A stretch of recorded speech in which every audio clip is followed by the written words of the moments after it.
Bonjour, bienvenue dans la série sur la physique des particules. Donc nous allons parler maintenant des points de branchement. Alors, l'expression asymptotique qu'on a vue pour l'amplitude dans la voie S correspond au cas lorsqu'on retient seulement les pôles des amplitudes partielles au moment complexe alpha. Or, les amplitudes partielles possèdent également des points de branchement en alpha et qui se déplacent tout comme les pôles. Cherchons l'expression asymptotique de l'amplitude de la voie S compte tenu des points de branchement. Alors, supposons pour simplifier que l'amplitude partielle possède un point de branchement. Alors, on va avoir dans le plan complexe, partie réelle de alpha, partie imaginaire, on va avoir un point de branchement qu'on note alpha B, et l'intégration doit se faire le long de la droite C1, comme d'habitude, et le long du contour CB.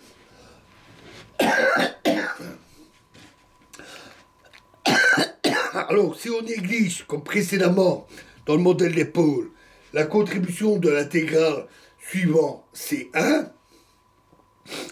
dans le cas de l'étude du prolongement analytique qu'on a vu, l'expression asymptotique de l'amplitude de la voie S va alors s'écrire F plus ou moins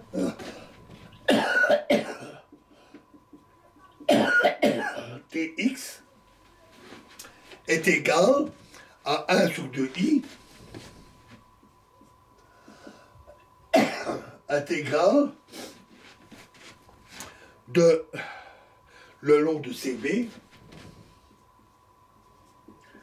de 2 alpha plus 1 fois F plus ou moins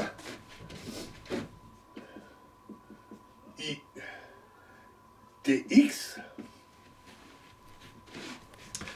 alpha t, pardon,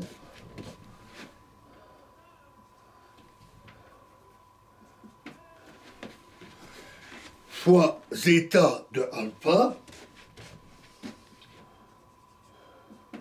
la signature, fois p alpha x t alpha.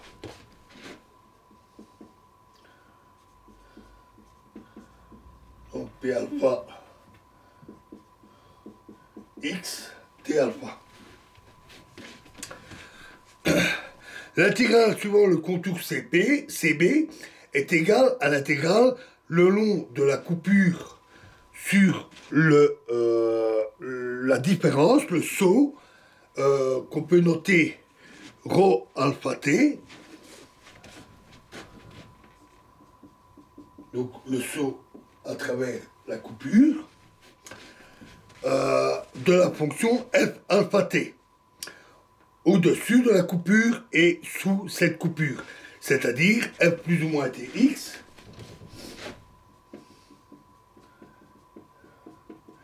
est égal à l'intégrale, par exemple, de alpha it à alpha b t de 2 alpha plus 1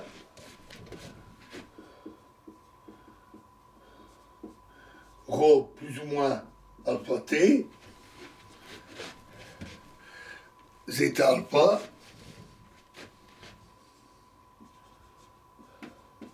S alpha d alpha, S exposant alpha d alpha, où alpha b est la trajectoire du point de branchement.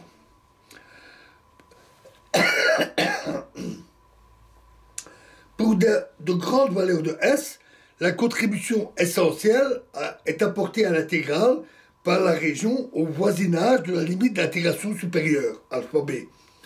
La limite d'intégration inférieure, alpha i, peut donc être remplacée par moins l'infini. Donc si au lieu de alpha, on introduit la variable z moins égale alpha moins alpha 0, L'intégrale peut alors se mettre sous la forme f plus ou moins tx égale l'intégrale peut se mettre sous forme b état t fois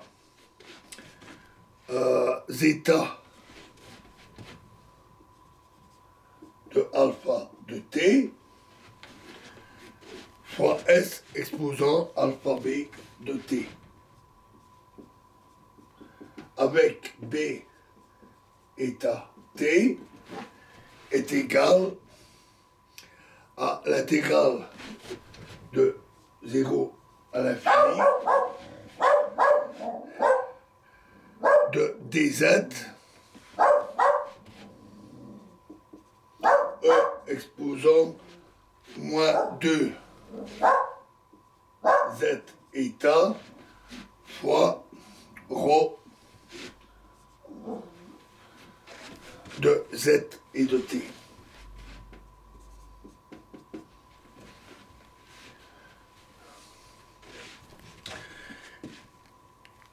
Et état est égal à ln de racine de S. Zeta de alpha b de t est la signature du point de branchement et les fonctions grand B de état t et alpha b de t sont inconnues.